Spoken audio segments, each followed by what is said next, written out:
ओम शांति। बाबा good morning. आज बाबा के 7 फरवरी 2022 के महावाक्य हैं। बाबा ने सार में कहा, मीठे बच्चे, ये पढ़ाई बहुत ऊंची है, इसमें माया रावण ही विघ्न डालता है, उससे अपनी संभाल करनी है।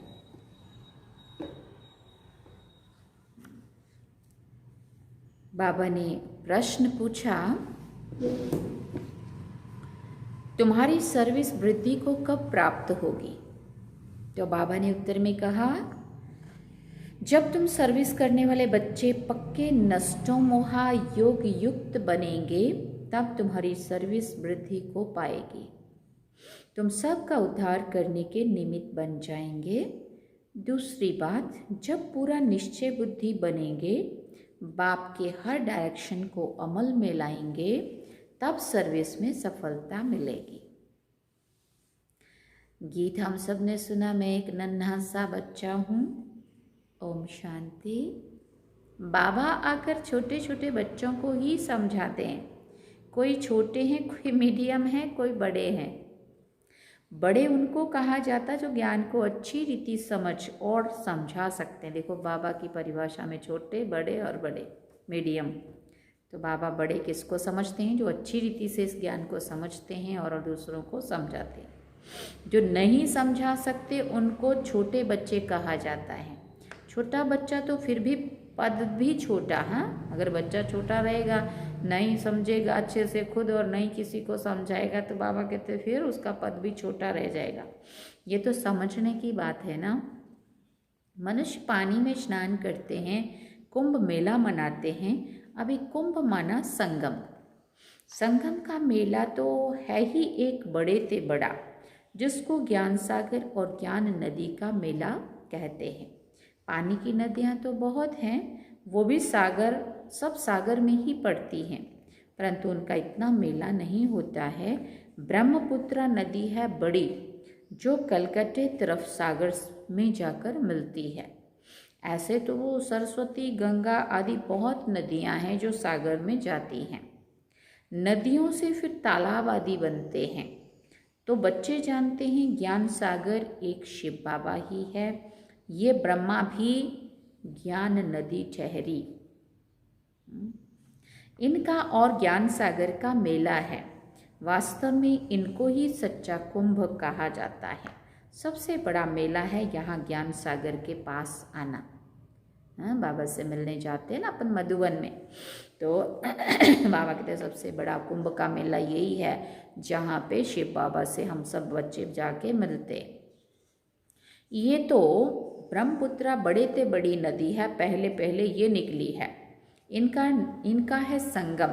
पिछाड़ी में जाकर मिले हैं तो ज़रूर पहले उनसे मिलते निकले हैं। तो ज्ञान सागर से पहले निकला ये ब्रह्मा। शिव बाबा ने सबसे पहले ब्रह्मा बाबा को एडॉप्ट किया ना, उसके बाद ही हम उनके मुख से शिव बाबा के बातें ज्ञान सुनने लगे। फिर सतयुग में पहले नंबर में भी यही जाते हैं। सरस्वती और ब्रह्मा का मेला नहीं है, ब्रह्मपुत्र और सागर का मेला है। मनुष्य कुंभ के मेले पर जाते, वहाँ स्नान आदि करते हैं। नदियाँ तो बहुत मिलती हैं, यहाँ कितनी ज्ञान गंगाएं आकर मिलती हैं। बाबा ने बहुत समझाया, बहुत अच्छा है। ये जो नदियों पर रोज स्नान करते रहते हैं, अब उनसे बचावे कौन? बाबा कहते हैं। हाँ, बाप कहते हैं ये कोई ज्ञान गंगाएं नहीं है, इनमें तो कच्छ मच्छ सब स्नान करते हैं। तो जो रोज स्नान करने जाते हैं उन्हों को समझाना चाहिए कि तुम ये करते करते कंगाल बन पड़े हो। तीर्थों पर मनुष्य का बहुत खर्चा होता है। ये यहाँ खर्चे की बात नहीं है। जब मैं आता हूँ तो आकर सबकी सदगति करता हूँ, नॉलेज देता हूँ। फिर बाबा पूछते हैं कौन सी नॉलेज देता हूँ? मन मना भव। मुझे याद करो तो इस याद की अग्नि से ही, इस याद की योग अग्नि से ही तुम्हारे विक्रम विनाश होंगे, तुम पावन बनेंगे। योग से ही तुम पावन बन सकते हो, ना कि पानी के स्नान से। वास्तव में ये ज्ञान स्नान है, वो पानी की नदियाँ, ये ज्ञान नदियाँ, इसमें सिर्फ बाबा को याद करना है। इनको स्नान भी नहीं कहा जाए, ये तो बाप मत देते हैं, शिक्षा है। तो ज्ञान से सद्गति होती है। तुम 21 जन्मों के लिए सद्गति में जाकर और फिर दुर्गति में आते हो।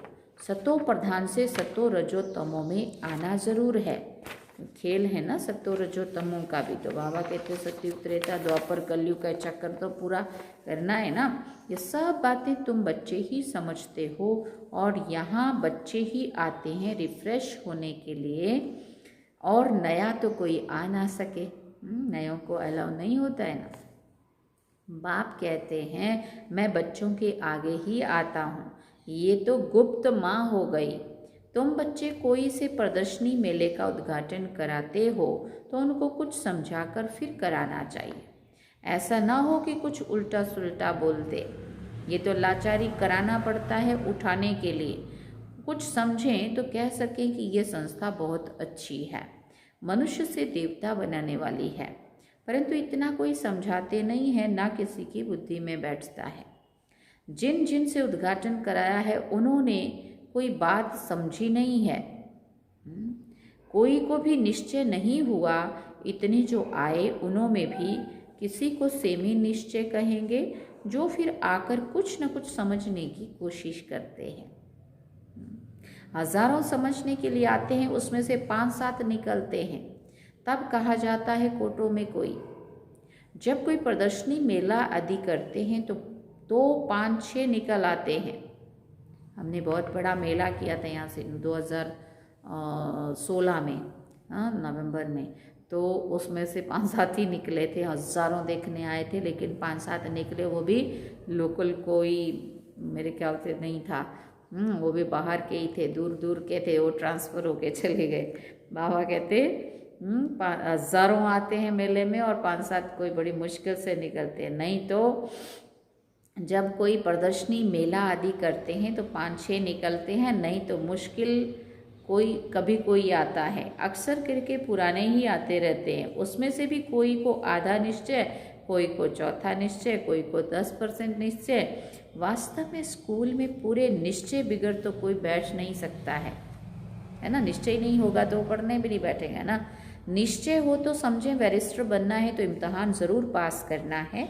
यहाँ तो संशय बुद्धि भी बैठ जाते हैं, समझते हैं धीरे धीरे निश्चय हो जाएगा कि मनुष्य से देवता बनते हैं। यहाँ निश्चय होने के लिए बैठते हैं ताकि सुनते सुनते समझते समझते क्या पता कोई दिन समझ में आ जाए। फिर चलते चलते टूट भी पड़ते हैं।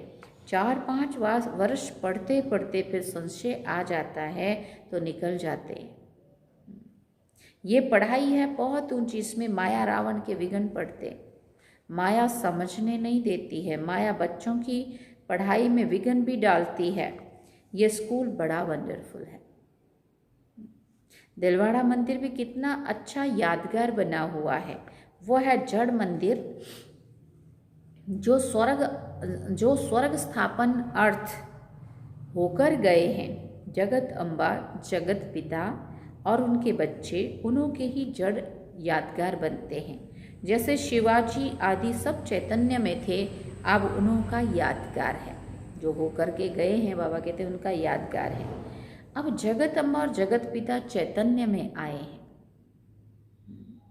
5000 वर्ष के बाद फिर वो वही एक्ट करेंगे जो उनके चित्र निकलेंगे।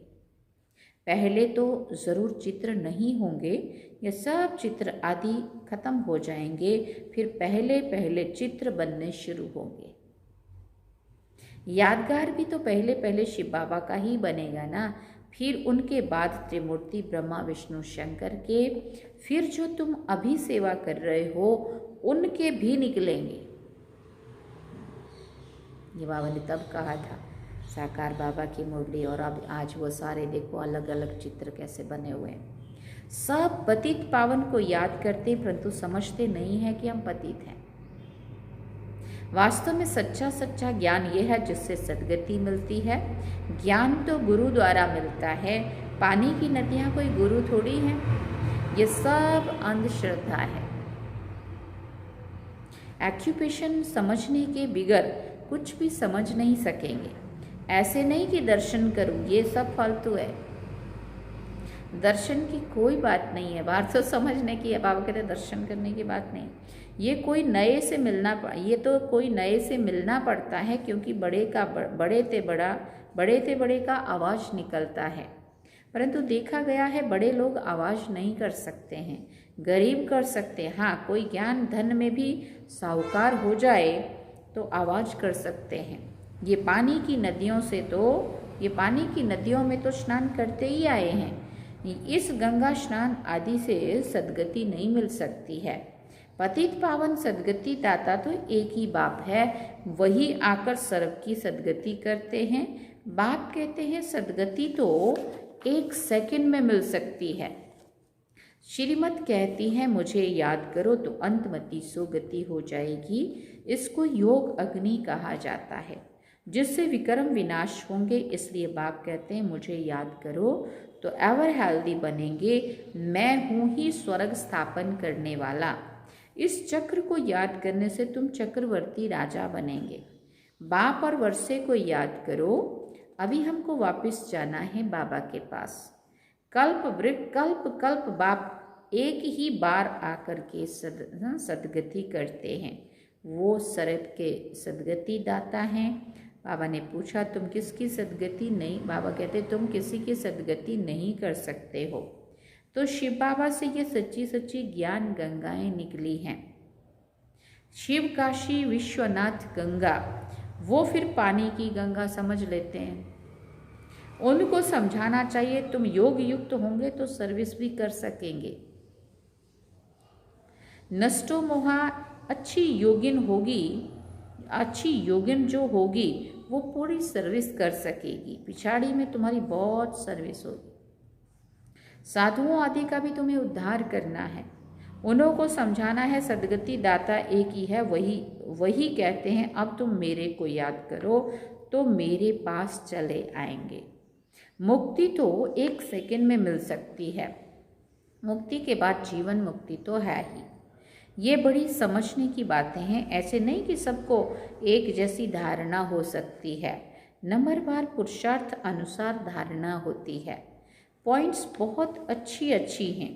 पॉइंट्स भी धारण हो तो नशा भी चढ़े। बाबा बहुत सहज तरीका बताते हैं। फिर भी कोई लिखते हैं बाबा, क्या लिखते हैं बाबा को, बाबा कृपा करो, बाबा शक्ति दो। तो बाबा समझ जाते हैं कि ये तो भक्त बुद्धि है। अभी भी अगर हम बाबा से भक्तों की तरह ही अगर मांगते रहेंगे, बोलते रहेंगे बाबा को, तो बाबा कहेंगे ये तो भक्त बुद्धि है। भक्त तो ढेर है, तो सभी गाते हैं पतित पावन आओ। याद तो सभी करते, कहते हैं ओ गॉड फादर, परंतु समझते नहीं है। तो मर्सी कृपा फिर कैसे होगी? पहले तो उनको समझना पड़े और समझ करके पुरुषार्थ करना पड़े। जितना पुरुषार्थ करेंगे, बाबा की जो शिक्षाएं मिली है यही बाबा की मर्सी है, यही बाबा की हमारे लिए शिक्षा वो है। बाबा कहते कृपा है। बाबा कहते वास्तव में है त्रिमूर्ति। ये ऊपर में शिव बाबा, फिर ब्रह्मा कुमार कुमारियाँ तो यहाँ मौजूद हैं। स्त्री पुरुष दोनों कहते हैं हम ब्रह्मा कुमार कुमारी हैं। तो दोनों भाई बहन हो गए। तुम भी प्रजापिता ब्रह्मा की संतान थे, परंतु अभी नहीं है। जानते नहीं हो, गाते तो हैं कि परमपिता परमात्मा प्रजापिता ब्रह्मा द्वारा मनुष्य सृष्टि रचते हैं। तो जरूर पहले ब्राह्मण धर्म होगा। जब सृष्टि रची जाती है तब ब्रह्मा कुमार कुमारियाँ होते हैं। फिर उस धर्म की स्थापना हो और अनेक अधर्मों का विनाश हो जाता है। इस समय तुम ब्रह्मा कुमार और कुमारियाँ हो, फिर बनेंगे दैवी कुमार और कुमारियाँ। सुना? फिर कभी विष्णु कुमार, कभी क्या जन्म लेते और बाबा कहते बनते रहते हो। अभी हो तुम ईश्वरीय कुमार और दैवी कुमार, और फिर होंगे दैवी कुमार। बाद में देखो नाम भी कैसे रखते हैं, बसरमल, बैंगनमल आदि। शुरू में देवताओं के ऊपर नाम रखते थे, अभी तो देखो कैसे नाम रखते। सतयुग में ऐसे नाम नहीं होते। अब तुम्हारे नाम कितने रमणीक बाबा ने भेजे हैं। तुम बच्चों को अभी बाबा के डायरेक्शन पर अमल करना चाहिए। तुम्हारी सौदागरी भी बेहद की है। बड़ा सौदा करेंगे तो बड़ा पद मिलेगा 21 जन्मों के लिए। बहुत करके गरीब अबलाएं ही अच्छा वर्षा पाती हैं, धनवान नहीं पाते। धनवानों में फिर स्त्रियां कुछ पाती हैं।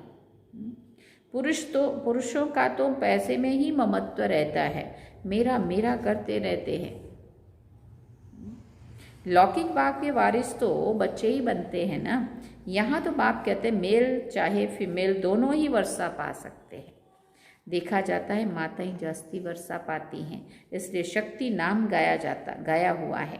कन्याएं माताएं अच्छा पद पाती हैं, इसलिए बाप को कन्हैया भी कहा जाता है। ये दिलवाड़ा मंदिर तुम्हारा पूरा यादगार है। समझाने से बड़ा नशा चढ़ना चाहिए। तीर्थों पर और ही जास्ती सर्विस हो सकती है। तीर्थों पे बहुत वो लगता है ना, भीड़ लगती है, तो बाबा कहते हैं वहाँ तो बहुत लोग इकट्ठे होते हैं, वहाँ तो और सेवा हो सकती है। अभी तो पॉइंट्स बहुत अच्छी मिली हुई है। सदगति तो ज्ञान सागर से ही होगी ना कि पानी से। सदगति दाता गीता का भगवान ही है, और वो कौन है? वही शिव बाबा हैं, गीता का भगवान शिव पिता परमात्मा है ना। अच्छा, मीठे मीठे सिकिल दे बच्चों प्रति माता पिता बाप दादा का याद प्यार और गुड मॉर्निंग। रूहानी बाप की रूहानी बच्चों को नमस्ते।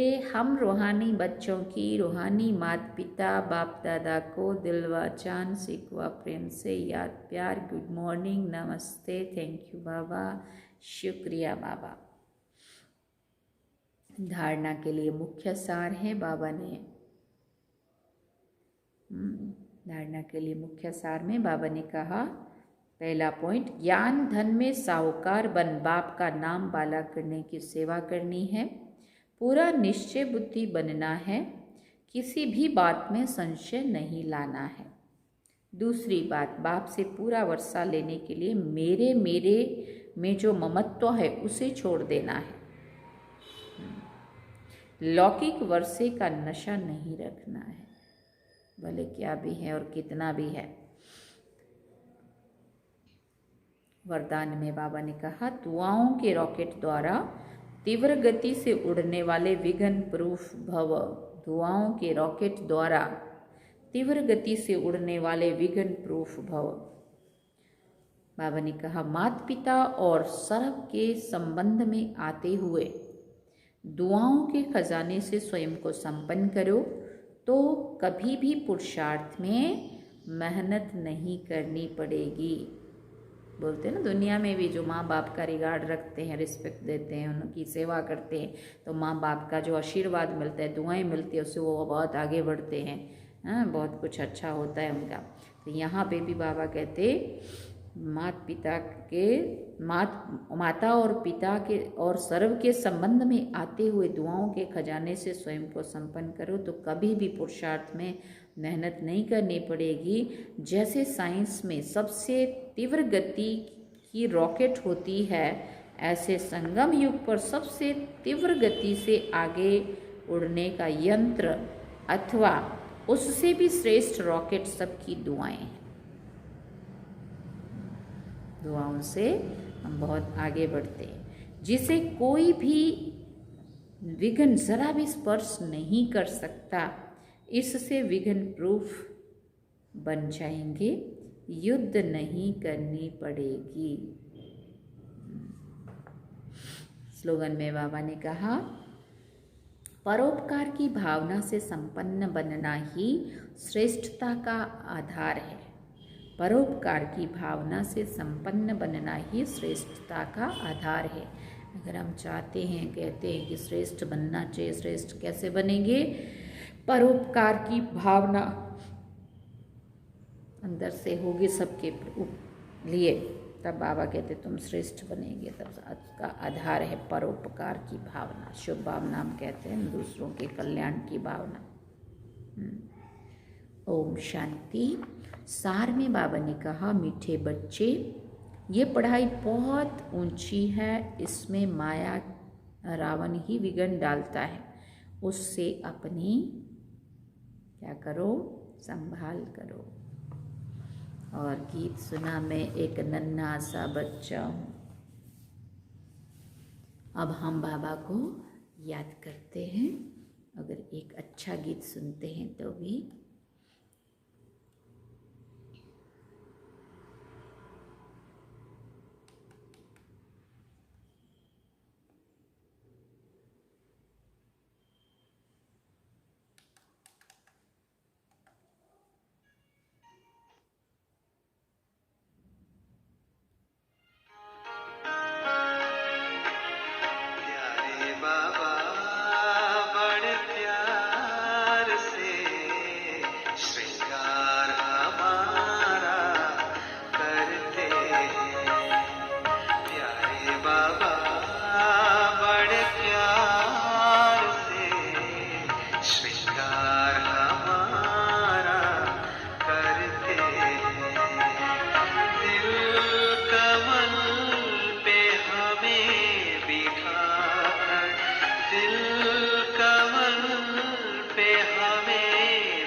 बाबा